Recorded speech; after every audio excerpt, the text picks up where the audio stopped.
السلام عليكم ورحمة الله وبركاته. بسم الله الرحمن الرحيم. الحمد لله الذي بنعمته وعزته تتم الصالحات وتنزل البركات. الحمد لله الذي هدانا لهذا وما كنا لنهتدي لولا أن هدانا الله.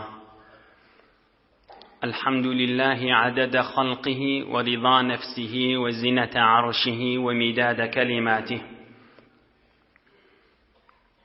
اللهم صل وسلم وبارك على حبيبنا وشفيعنا ومولانا قرة عيوننا إمام المتقين أمير الأنبياء سلطان الأولياء سندنا محمد النبي الأمي الأمين وعلى آله وأصحابه وأنصاره وأتباعه أجمعين. لا أسألكم عليه أجرا إن أجري إلا على رب العالمين. اللهم وفقني لبيان ما يحتاج الحاضرون إليه وما يصلح أحوالهم. إلهي أنت مقصودنا ورضاك مطلوبنا فأعطنا كلنا محبتك ومعرفتك. الله تبارك وتعالى هما نذين طاعات عبادت لنذي صالح أمل لنذي خداي چين oturşuq لنذ ومحبت لنذ İçer daşarlarınız bilen mehabbet, dost yarın elinden tutmanız, lütfu keremi bilen kabul edip de hemmenize ilun içeriğiniz, dost yarınız, kavmi hişiniz, enatağınız, oğul giydiniz, dünya ve ahir saadet gönünmek, yüzü aklık versin inşallah.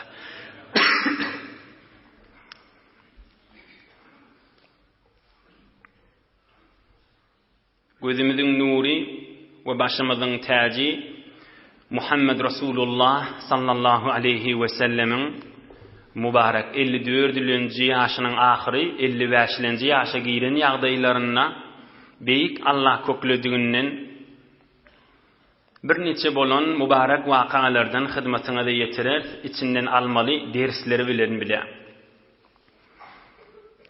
Bir kuş daqiqa bir muqaddama aytsak, elbette qayım bilinmeli esasi gurrunlardan.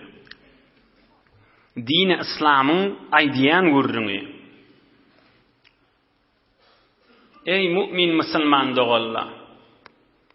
Huday Ta'alan insanı beren nimetleri kän. Qaw qulağınız gerin, havasını cemedin, qaw düşünmeli gurrun.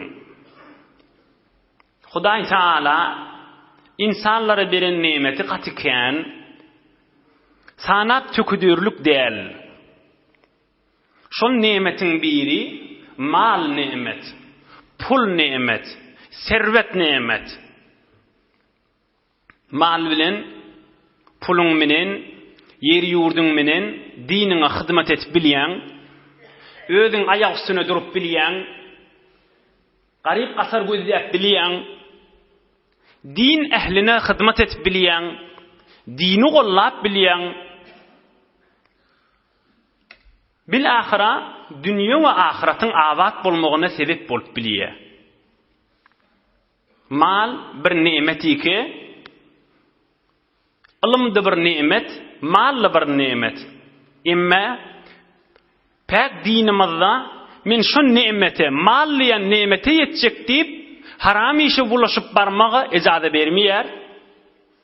Ya şu mal diyen, pul diyen, servet diyen, maşin motor diyen nimet eline gelenini şoň menenne bir haram iş etmege Hudaý Taala icazı vermiyor. İnhe qysgaçyk dünýeden çürem, maldan çürem, puldan çürem dinin aýtýanyşy. Mal bir nimet, şonu tapçak bolup harama girmeliler. Ol nimet eline gelinme de haram iş etmeliler. Ol nimet bilen dünya ahiretini abad etip bilýän.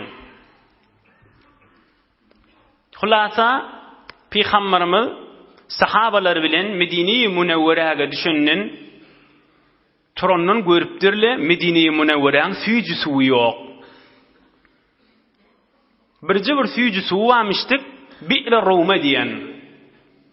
Bir Yahudi bir kafirin elinemişdik. Bi'r Roma. İştekal ashab radiyallahu anhum qillatal ma'i.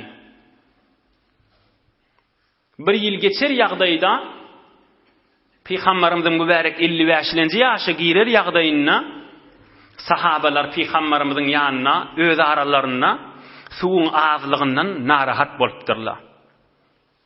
Birje Bi'r Roma diýen bir gowy guýy varmış, süýji suw varmış. Fakat şondan içten suw süýji ýokumly, o da bir Yahudinki, o da hewre baha satýanmışdy. İçmeli suw hewre baha berýänmiş. Ohum Peygamberimiz muňa narahat bolupdyr Medinede suwun azlygyna. Ohum sahabalarynyň üýşmerek ýagdaýlary waka aralaryna baryp özüniň şol Yahudiň elinäki guýy musulmanlyň elini bolmagyny hewes etýänligini daşyna çykaryp aýdypdyr Rasulullah jan. Men yeşteri bi'r Roma ve yec'alu dalwahu ma'a dila'il muslimin ve lehu biha aynun fil cenneh. Ey sahabalarım, şol Yahudiň bir süýjük suwly guýysy bar. Kim şonu barıp satyn alyp biler şu Yahudidan? Ve satın alandan sonra özüne haslap pay billimeni, özünü de her wagt şu satın alan adama da her wagt su gerek bolsa başka adamlar bilen bile deň çekip alsa men Peygamber zaman cennette şondan çirin bir çeşme şondan çirin men zaman dipdir. Her kim şonu satın alsa dipdir. Bi'r Roma her kim şonu satın alsa soňra men satın aldım diýip sefe evvel durmasa, özüni de başga musulmanlar bilen deň etse, "Ve lehu biha aynun fil cenneh." Cennetden bir çeşme şoňa Hudaý Taala zamyny baýdyýa, men zamyn şoňa diýipdir Rasulullah jan. Ohum Hazreti Osman radıyallahu anh Rasulullah janyň iki gyzy bilen izdiwaj eden. Ohum bi oğrunça aljak da diýmenler, aljak dälli diýmenler. Turakana gidip Yahudiye sataşypdyr. Yahudi men satjak dälipdir. Näme? Güne satyp öti pul uradan çykaryp öti ondan. Hazreti Osman radıyallahu anh aýdypdyr, "Bi'ni nisfahu." Yarsyn satmaňa diýipdir. Näçe kıymat bilen satsaň men alaýyn, yarsyn sata diýipdir. Oham ol aýdypdyr, yarsyn sataýyn diýipdir. Yarsyny kän malyň baraberine satypdyr. Oham muwafakat etipdirle, "Fakana yawman li Osman we yawman lil Yahudi." Bir gün guy Hazreti Osmanyň eline we bir gün Yahudiň eline. Muwafakat şoňa bolupdyr. Am Hazreti Osman puluny beripde, guýyň ýasy öz adyna geçenden soňra bir gün özüne we bir gün Yahudiýe bolupdyr da. Şonu maamulatyny edakana Medineň şuluk ýerine baryp, beýik ýere çykyp ýygyrypdyr. Mene satyn aldım diýipdir ýasyny. "El-yawmu allazi li ubihuhu lil-jemi' ya'khuduna fi sabilillah." Ey Medine adamlary, eşdiň diýipdir. Men ýasyny satyn aldım. Buň menki, erti Yahudiňki. Soňra kuň menki, soňra kuň Yahudiňki. Men nowam gününde her kimde baryp näçe suw gerek bolsa, halis Hudaý üçin alqaýdy bermeli, bir ýal pul berip bermesin diýipdir. Men günümde satma ýok diýipdir. Men nowamda baryp alqaýdy bermeli diýipdir, näçe gerek bolsa. Oham her kim suw gerek bolsa, Hazreti Osmanyň nowasyny 2 gullygyny alýan. Yahudiň nowasyny kim satyn aljak? Hazreti Osmanyň gününde baryp 2 gullygyny çekip alyp gaýtýan. Oham Yahudiň maamulaty galypdyr. Oham özi Hazreti Osmanyň üstüne barypdyr. Menden hiç kimini alanak, seni muht berýän.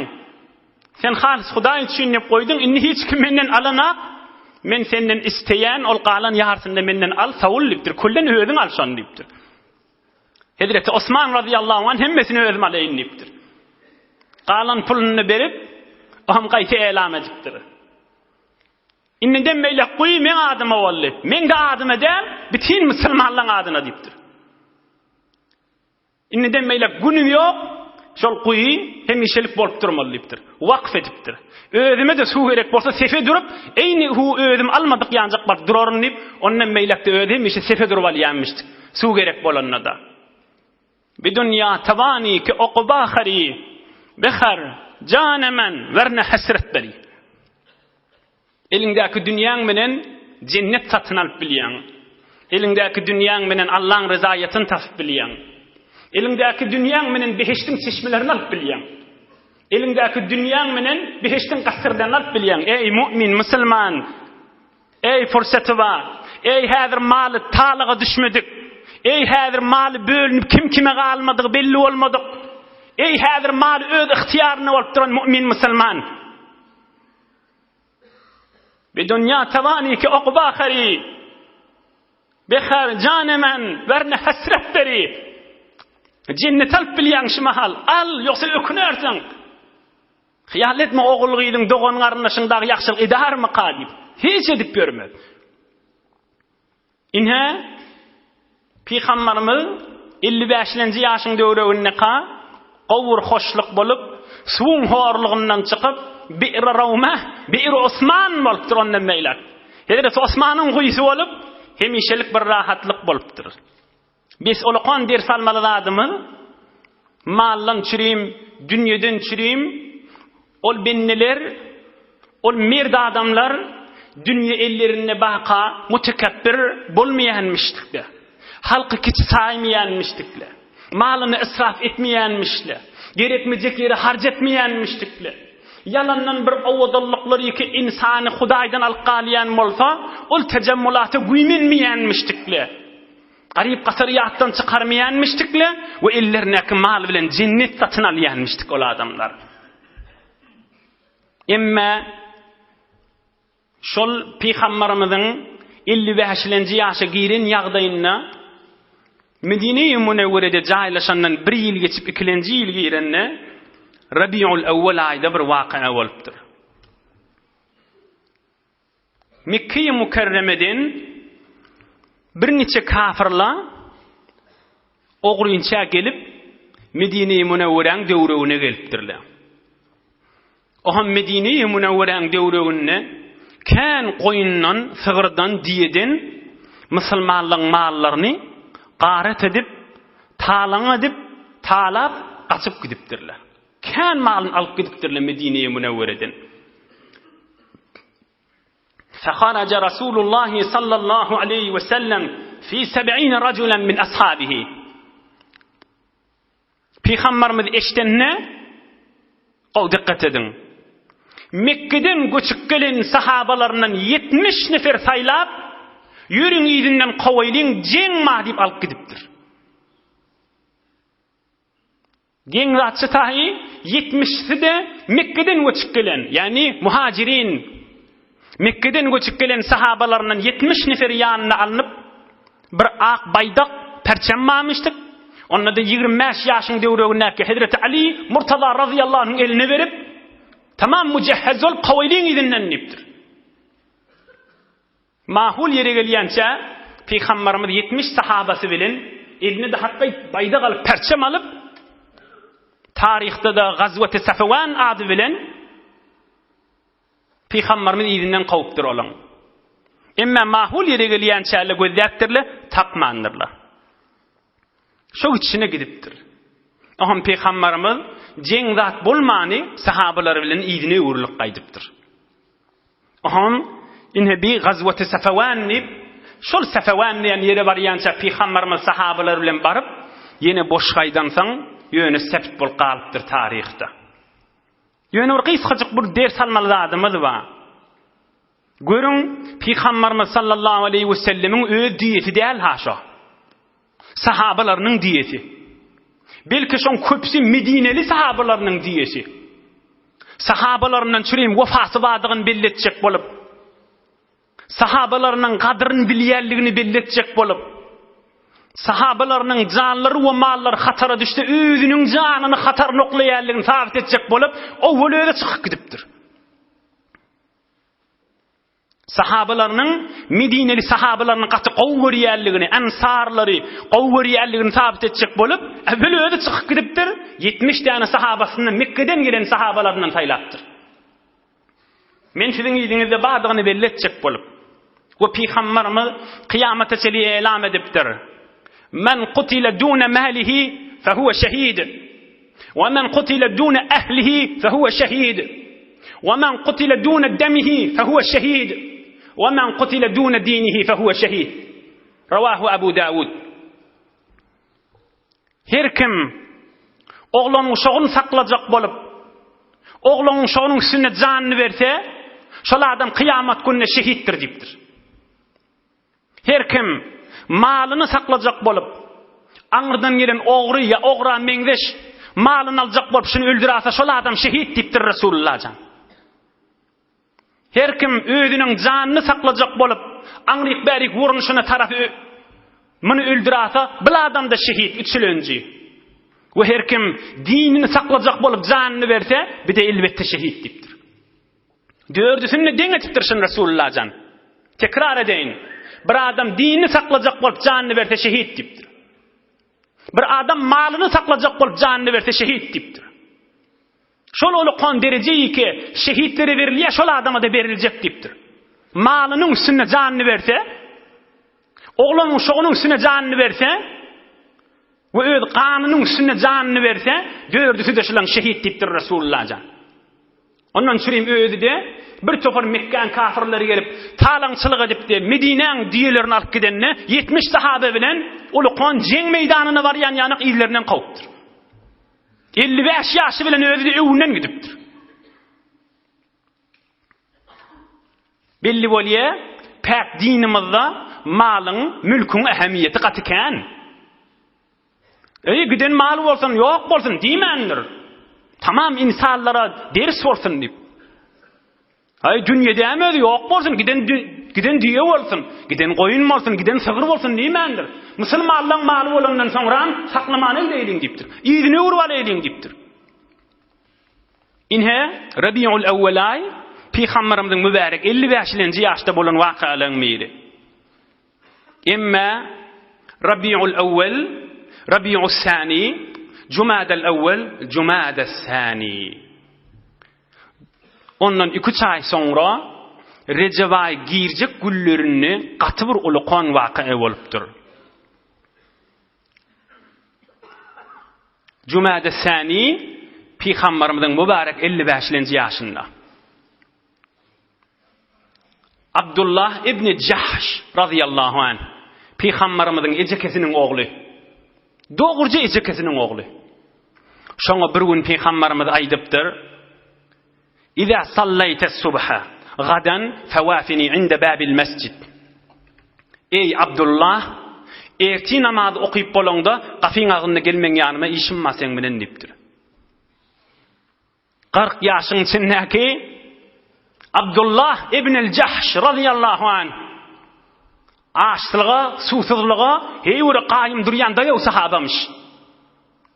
Peygamberimiz aýdypdyr: "Erti namaz okuyanda gel" dipdir. Ey Hudaýa, näme diýjek galyňa? Görüň Rasulullah janyň mert sahabalarynyň edýän işlerini. Görüň olar Rasulullah'ın buyrugyny tutuşyny. Görüň olar Rasulullah jan bir zat diýse, janyndan tut geçakan özlerini ortağa oklaýşlaryny görüň. Özlemizden çürümde Rasulullah janyň dininden çürüm itaat etmege ders alaýlyň. Erti bolupdyr. Namaz okyp bolandan soňra gafyň agdyna barypdyr. فوجد رسول الله صلى الله عليه وسلم وعنده مجموعة من الأصحاب. Görse Peygamberimiz oti gafyň agdyna onun mirdäne de sahaba, jowan sahabalardan 30 ýaşyň döwründäki sahabalaryndan Rasulullah janyň döwrüne barmışdyk. Oham Hazreti Abdullah ibn el-Jahsh radıyallahu anh gelenne Peygamberimiz aýdypdyr, "Gel bärik" diýipdir. "Sana buyrugum ma" diýipdir. 11 nefer ýanyňda özüň menen 12 nefer Gaw düşüneýin gurruna. Men seni yola saljak diýipdir. Ýerek barmallygyny aýtjak dälipdir. Ýerek gitmeligini aýtjak dälipdir. Nämeden çyryň barýanyň da aýtjak dälipdir. Ýöne teçhizatyň amada bolla heýwere tekmil bolup gitmelipdir. 6 diye 12 nefer, her diýäň ýerine 2 nefer goýup şi ýol bilen gitmelipdir. Eline de bir nama, bir kitapçık nama berdir eline. Oňa aýdypdyr: "Sir ýawmaini, thumma iftah kitabi." Ey Abdullah, seni şu 12 neferiň baş etýän diýipdir. Şi ýol bilen gidersiň Mekkä barýan ýol şu diýipdir. 2 gün gidenden soňram, oňa men beren namamy açardyň diýipdir. 2 günden mer açmany ýazan ýok diýipdir. Namaň içinde näme adyny hiç kim bilenakda. Resulullah jan näme diýjek kan? Buyrugy näme kan? Ýerek barmaly kan? Ýok, belli däl. Şi ýol bilen gidersiň Mekkä barýan ýol şi. 2 gün gidenden soňram namany açarsyň diýipdir. Baş üstüne ya Resulullah diýipdir. 40 ýaşyndaky daýaw sahaba. 12 nefer bolup gidipdirler. 2 günläp ne açypdyrlar, ne gurrun edipdirler, ne näme kanşyň içinde diýipdirler. Aslen fakat öz gurrunları bilen her näme bolsa içinde. Biter bir mert dämeýşli adamla. Eşliň öz gelipberişleriniň özü keramat dälmey. Beýle Resulullah jana mehabbetleri var. Beýle Resulullah janyň buyrugyny tutýarlar. Bilen nagat hokkasyz millet. Bilen nagat kamil millet. 2 günün içinde namany açmandylar. Oğrunça açakana okuyamal defeden aryp geçerlerine. Näme kamyň içinde. 2 gün giderlerinden soňram 2 gün dolupdyr. Namany açaýlyň diýipdir. Hazreti Abdullah ibnul Jahsh radiyallahu anh. Açıptır görse Resulullah janyň aýdan sedi var. "İza nazarta fi kitabi hada famdi hatta tanzila nakhla." Ey Abdullah, her wagt men şu namamy açaňda, şuň için okuyup göreňde, ýoldaşlaryňa da aýdarsyň, özüň deslabyndan ýürüýüp gidersiň, baryp Mekkäň düýbinden Nakhla diýen ýere barmaly diýipdir. Ýani janyňdan geçmeseň baryp bolmaly ýer däl. Mekkäň adamlary Medine'de dofurjak bolup otylar. Bir musulmany da Mekkäň ýanyna omugy görseli, hökmen öldürjekler. 2 gün soňra namany açallaryny bilipdirler. Bilen maksatlary Mekkäň düýbinden Nakhla diýen ýere barmaly. Näme diýip barmaly? "Fatarsadu bihi ayra Quraysh wa ta'lama lana min akhbarihim." Şotada oglunça ýerde bu kunarsyňyz, oham Mekkäň karwany, Mekkäň kerwany Ýemene ötýär, Şam'a ötýär, Taif'e ötýär. Aňryk bärik gitişini bilersiň, oşolaň habaryny maňa getirersiň diýipdir. Fakat şolaň kerwellerinden habar almaly, ýerek gitýärler, ýerek gelýärler, şonu bilip ýene ýerine öwrilipdir. Ýerinden namaň içinde barmyşdyk. "Wa la tukrih ahadan min ashabika alal masir bika." Ey Abdullah, namaň içinde bar. Şu namany açaňdan soňram özüňe gidersiň, ýanyndakylar gyssama diýipdir. Her kim ýerine öwriljek bolsa öwrilip gaýsyn diýipdir. Emma özüň gaýymdyr diýipdir. Namany okuyup bolup, "Seman ve ta ya Resulullah." Baş üstüne diýipdir. "Ama ana fanahidun, mena baryan" diýipdir. Mekkäň düýbüne barjak diýipdir. Resulullah aýdan ýerine barjak diýipdir. Ay barakallah, Hazreti Abdullah ibnul Jahsh radiyallahu anh. Resulullah janyň ejekesiniň ogly, 40 ýaşyndaky daýaw sahaba. "Ama ana fanahid, men baryan" diýipdir. "Siz de özüňiz bilýäňiz" diýipdir. Resulullah jan maňa gyssama diýip aýtdy diýipdir. Her kim halanjasy Resulullah diýen netçe adam gitsin diýipdir. Ýaltalykdan janyndan gorkjak adam öwrülsin diýipdir. Oha aýdypdyr: "Femen ahabba şehada felyanhal."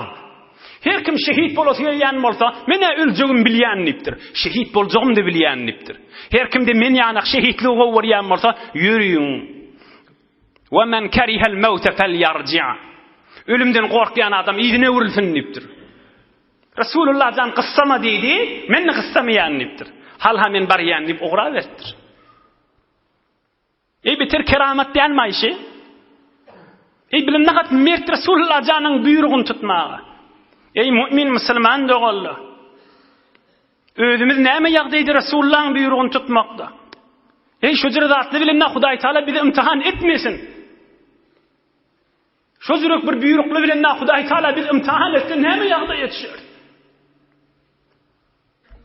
Ey mümin musulman dogalla, ey jowan dostlar.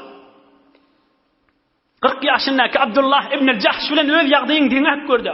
İkimiz de ümmeti İslami, ikimiz de Resulullah janymyzdan malymyzdan gowurýan ýan adamlardan o gowurýarsyn. Aslan pikir etmän ugrapdyr. Aslan özünden ýaltalyk kökölmendir. Dostlar, näme maslahat diýmendir? Şuňa özü barmak maslahatmy diýmendir? Bula özü janyň hatar oklamak diýmendir? Belli bolýa, her kim daýawdyrsa, her kim itaat etse, her kim Resulullah'ın diýenine günün geçýän. Emma özünden ýaltalyk kökölýän adam hiç wagtda günün bilmez, başta bolup bilmez, Hudaýyň ryzaýatyna düşüp bilmez. Bir sadece bir ders alaýlyň, o inşallah ýene gurrun öwde wakaly bolupdyr. Öwde gurrunly bolupdyr işte. Ey jowan dost, ey mümin musulman, sahabalar Peygamberin ýarlary cennet bilen gününtirle näme bilen daýawdyransaňlar. Imam Azam hurruk çekip yatıp gününü geçiren adam bolan bolsa di, Imam Azam bolmazdy. 70 ýaşla jowallygyndan özüniň janyny malyny din ýoluna waqf edip özünden ýaltalyk kökölmäni, başardygyndan ýatsyn dehreti bilen erti namaz okuyan adam bolansaň, Imam Azam Ebu Hanife bolupdyr.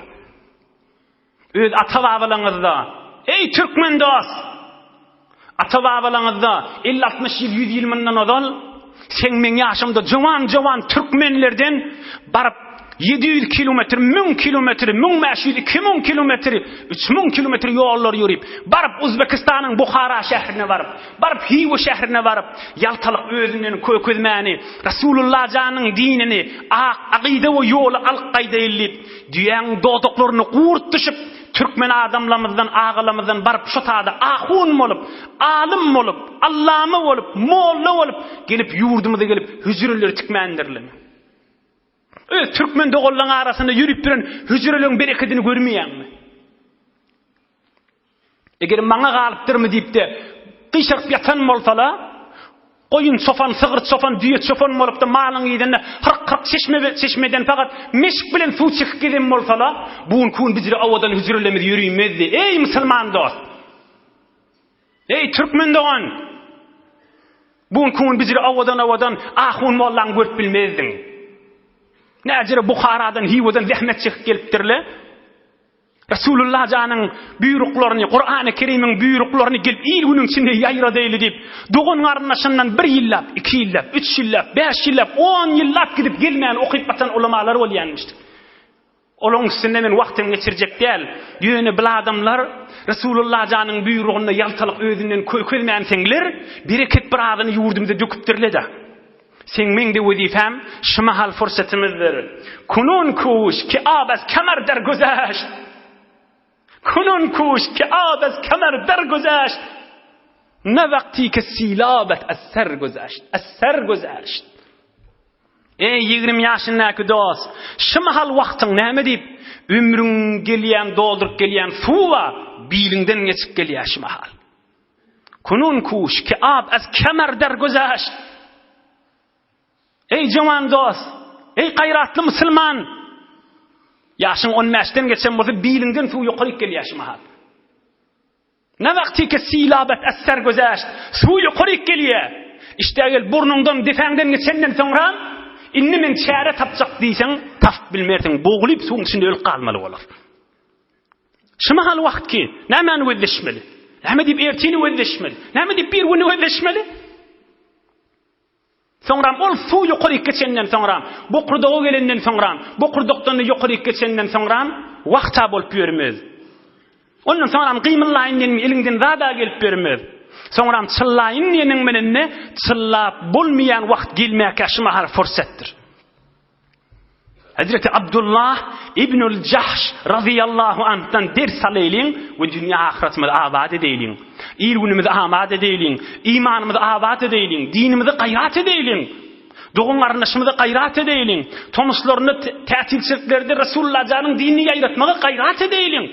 Hasenetçili hurruk çıkıp yatmalı. Yattık da 20 yıllat näme ele geldi? 25 yıllat yattık da näme ele geldi? Bidirek boş ol gülüp geçer yerlerini öğüdüne hoşluk mukadime. Ola ha hay geçip gider. Günün en adamla bilardır. Kunun kuş ki abaz kemer der gözeşt. Ne vakti ki silabete ser gözeşt. Şimahal vaktindir ey dost. Su bilinden yukarı geçip var ya. Emme kellenden geçenden sonra elinden zat gelmez. Göreylin gurrun meydini. Hazreti Abdullah mene baryan niptir. Yani nekle bizde kalacak değil, bizde gidecek onu diptir. Barıp eyni Resulullah canın aytyan yerine Mekke'nin düğününe nahlı diyen yerde barıp konuptırla. 12 nefer. Bir kıdanesinin diyeti yetip yolla kalıptır deyip kurrunla va ola bize muhim değil. Barıp konuptırla. Fenezalu en nahla femerrat ayru Kureyş tahmilu zabiban. Görsüle Mekke'nin ulukon bir kerveni geçip bariye qur üzüm kişmiş ve bir tofar zatları barıp Yemen'den ticaret alıp gelyenmiştikle. Ohan bular öz aralarına maslahatlaşıptırlar yankı sahabıla. 10-11 nefer. Dofulöylüğün mi ya dofulmaylığın deyiptirler. Aya cenge değilin mi ya etmeylığın deyiptirler. Näme için? Recevay girdim kam girmedim kam deyiptirler. Recevayda Hazreti Adam'dan merik. Hazreti Adam'dan merik kafirli bilen vuruşmanada Huday Teala icazı berene aqa. Recevay haram ay. Onu ölüşmege hiç peygamberin ümmetine ölüşmek yok. Ümmeti İslami'de de şeylemiştik. Ohan bular deyiptirler. Hatta kafirler de birine kan algısı var olsa Recevay'da almayanmıştık de. O dikkat edin düşüneylin. Kafirler de birine kan algısı var olsa Recevay'da değmeyenmiştik de. Ohan bular deyiptirler. Recevay doğdu mu doğanak mı deyiptirler. Cüma'da sani ayın 29'u 30'mıştık. Ohan bir ay deyiptir Recevay girdi deyiptir. Bir aydır girenak deyiptir. Bir ay deyiptir aslında Recevay bollu da deyiptir. Eğer bulara bir değmesek bular Mekke'ye girecekler deyiptir. Harama girecekler. O tadı da bizzat deyip bilmeyer. Maslahat näme? Hemmeler ağıllarını biriktirip şolara dofulmalı deyiptirler. Evvel tir kaman bilen sahabaların biri ok atıptır. Tirini atıptır, kafirlerin birini deyip ola ölüptür. Betbaht bolup kafir bolup geçiptir. Oham hemledip dofulup iki neferini esir ediptirle tutuptırla qalanına kaçıp gidiptir. Bir der Recevay'ın evvelimiş. Bütün gurrun oluptur. Kafir musulmanların arasına gurrun oluptur. Oham bular ona öldürdük. İki neferi de esir ettik. Bulan tamam yükünü de Peygamberimizin mübarek huzuruna getiriptirler. Peygamberimiz narahat boluptur. Qulağasın. Oham aydıptır. Ma amartukum bi qitalin fi şehril haram. Ey Abdullah, ey sahabalarım, men size Recevay'da bar vuruşun diyemak ki deyiptir. Bilem işittiniz deyiptir. Ma amartukum bi qitalin fi şehril haram. Men size fakat haber getirin dedim deyiptir. Oham Mekke'nin kafirleri adam iberttirler Peygamberimizin üstüne. Utanmayan mı sen sahabalan, sen yarlan Recevay'da adam öldürdü. Kadimden gelen yolu dövdü deyiptirler. Oham Yahudi ile keyif etiptirler. Ha Muhammed'i öğren. Recevay'da adam öldürmeyene başlat deyip. Ola da bahanan iyiden ne odallar. Şehri haramda Recevay'da adam öldürüp böyle deyiptir. Oham Müslümanlar da yankı 10-12 nefere hey ne ettirdiniz siz iştiba işettiniz deyiptirler. Oham Peygamberimizin o kefe iştellerine zannu ennehum kad heleku. O yankı sahabalar Nägat ihlas edip, zahmet çekip, Resulullah'ın buyruğun tuttuğunu bolsan deyip, ihlas edip, mert bolup giden sahabalar, ağlaşıp, vayla dargadığını deyip, yıkılıverttirler. Bir de Resulullah aycuvati, näme deyip beytýäňiz deyip, adamlar bir de kâiyvati, Müslümanlı kâiyvati, Yahudiyle gürrüm çıkarvati, Mekke'nin kafirleri hey gelivati ile näme deyip erjewayda beytýäňiz deyip, bala ay bizin helak bolluk Resulullah da bilen kıyın tayid etti deyip elin kellelerine vurup yıkılıverttirler. Oham Peygamberimizden gelip hey soraptırlar. Erjewayda öldürmek doğru mu ey Muhammed deyipdirler sallallahu aleyhi ve sellem. Şeyttirip duqala beyk Allah Taala ayet diýeripdir. Hudaý hükmetipdir bilen aralarına. أعوذ بالله من الشيطان الرجيم يسألونك عن الشهر الحرام قتال فيه قل قتال فيه كبير وصد عن سبيل الله وكفر به والمسجد الحرام وإخراج أهله منه أكبر عند الله والفتنة أكبر من القتل بيك الله تعالى آية دي vertir. Manasını görsen ayet. Göreyliň Allah Taala näme hükmetipdir. يسألونك عن الشهر الحرام قتال فيه Ey Muhammed Mustafa sallallahu aleyhi ve sellem kafirler ve Müslümanlar senden soraýaly erjewaydy öldürmek nähilli diýip kafirler ve Müslümanlar senden soraýaly erjewaydy öldürmek nähilli diýip Kul qitalun fihi kabir Ey Muhammed Mustafa sallallahu aleyhi ve sellem sen ayt erjewaydy ölüşmek gaty ulgan günah diýip emma iyidi sen ayt erjewaydy ölüşmek gaty ulgan günah emma iyidi wa saddun an sabilillah bir wa kufrun bih iki wal masjidil haram üç wa ihraju ahlihi min dört akbaru indallah ol Mekke'n kafirleri erjewaydy öldürmek nähilli diýip soraýaly olar bihaya adamlar erjewaydy ölüşmekden bitirat şolun kafir bolup girip bermegi diýipdir. Olar utanmany nähilli erjewaydy ölüşmekden soraýaly der suretiki häzir öz kalplaryna iman ýok diýipdir. Şondan utansalar diýipdir. İkilenji ola näme diýip erjewaydan ölüşmeden sonra wetile utanmany, hijalet çekmäni her kim musulman boljak bolsa ewne geçýäli. Hudaý diýe ölüşmekden beter diniň ewne geçmek diýipdir.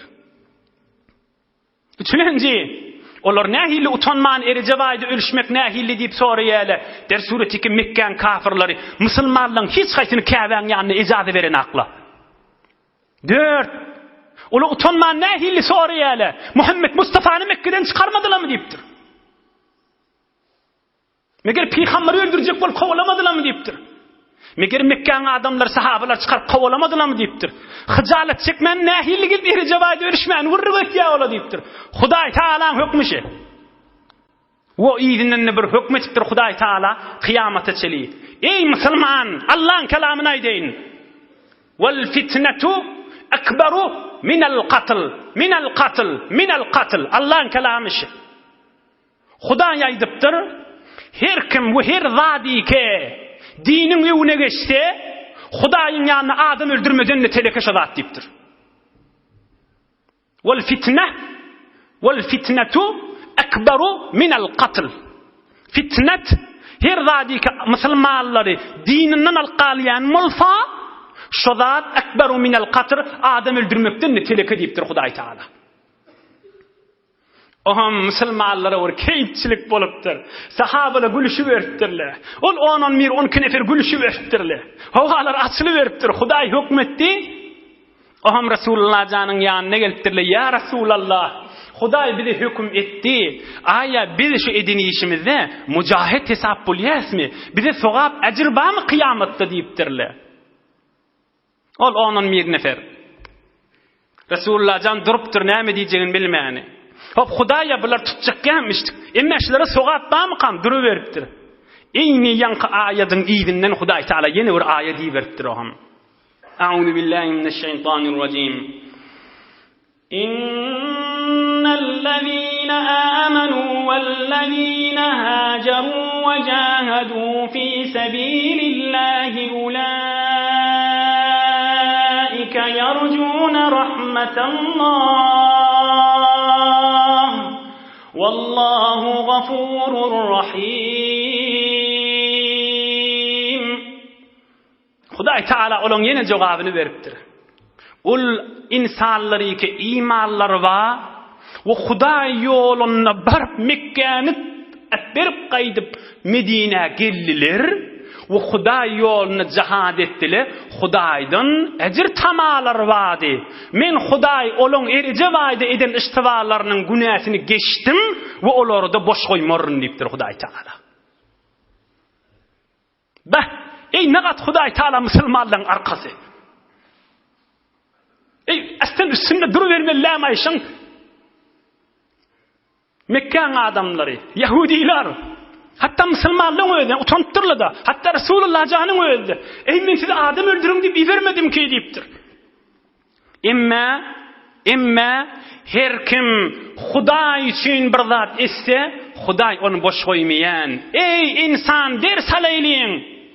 Adamdır bewafadyr. Emma her kim Hudaý üçin gymallasa, Hudaý on arkasy bolýan. Her kim Hudaý üçin bir iş etse, onu yamallajak bolanyň menen ol ýykylmaýan. Hazreti Mevlana näme diýär? Lik heyvani ke çupaneş Hudast. Lik heyvani ke çupaneş Hudast. Gorkra anja umidu reh kojast. Wagti ki bir nefer saklayan Hudaý bolsa, möjek näme işi bar ol adamyň ýanyna gelip başarsyn diýipdir. Lik heyvani ki çupaneş Hudast. Wagti ki bir mümin musulman adamyň saklayan adamsy qadir Allah bolandan soňram. Lik heyvani ki çupaneş Hudast. Gorkra umidu reh anja kojast. Möjek ýerden gelip ol adamy alyp gitip bilsin. Möjek ýerden gelip onuň awraýyny açyryp bilsin. Möjege meňdeş insan näjere gelip onu diýip dargasyn. Wagty ki o goýunyň çopany beýik Allah Taala bolandan soňram. Ol musulmanlar, ol sahabalar ýan gurrüňin eşitdiňiz, ihlas edip gitdiler. Hudaý özüm arkaňyz diýipdir. Resulullah janyna begenipdir, sahabalar da hoş bolupdyr. Hudaý Taala men özüm arkaňyz diýipdir. Ahirki dersdaýdan aňarsy 3-4 daqiqada tamam edeýin o. Hudaý Taala ýanky ayatda aýtdy: "Wal fitnatu akbaru minal qatl." Dinin ewne geçýän zat adam öldürmekden Hudaýyň ýanyna telekedir diýdi. Ýene bir gede gaýdaýyn. "Wal fitnatu akbaru minal qatl." İslam'ın dinin ewne geçýän zat adam öldürmekden telekedir diýe Hudaý Taala. Hud Allah'ın kelamı. Biz bil musulmanlar. Ey imanlı, ey mümin, ey musulman.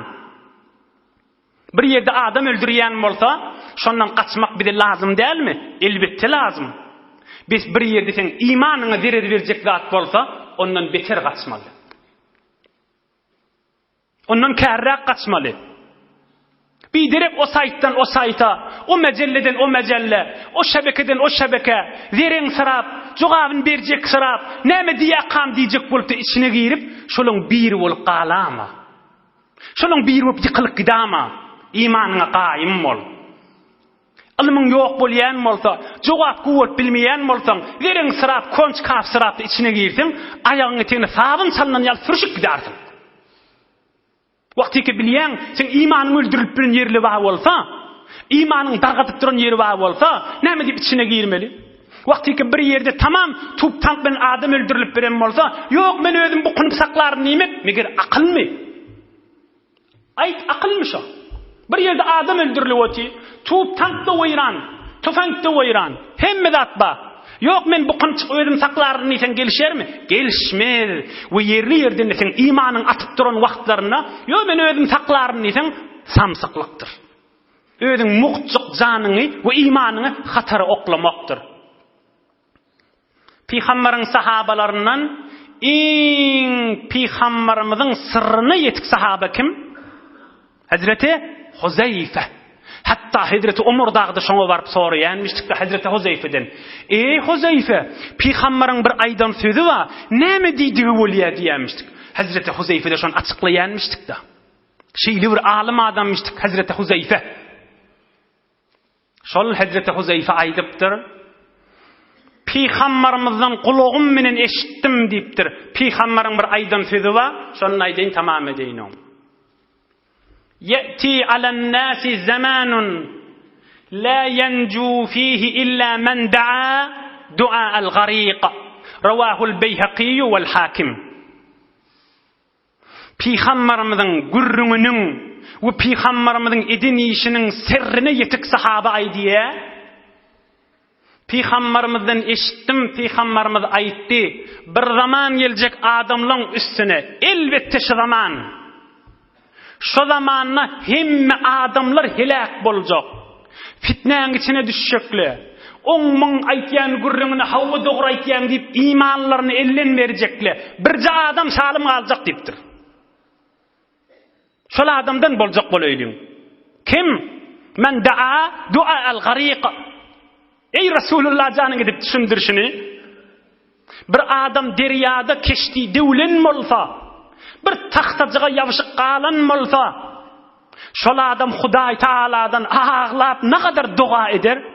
Hudaýa men bir salim çykyň diýip ağlap dua eder. Şol derýanyň ortasynda taxta ýabyşyk galan adam ýanyk bolup Hudaýa dua etýän adam aqalar, ondan başga gitjek şonda diýipdir. Şol taxta ýabyşyk galan ýanyk bolup, hey qadimden gelýän akçy imanyny ýabyşyp çykalyp, Hudaýa men sakla, Hudaýa men sakla, Hudaýa men sakla diýipdi. Şol adam ýanyk dua eden adam, şol adam qally, ondan başgasy şol äfetiň içine, tufanyň içine, derýanyň içine gark bolup gitjekler diýipdir. Bes fitne Hudaýyň ýanyna adam öldürmekden teleke boldy. Fitne jaýlary barmaýdyň. Fitne boljak ýere barmaýdyň. İmanymyz hatara düşjek ýere barmaýdyň. We Allah Taala'dan daimen diläp duraýlyň.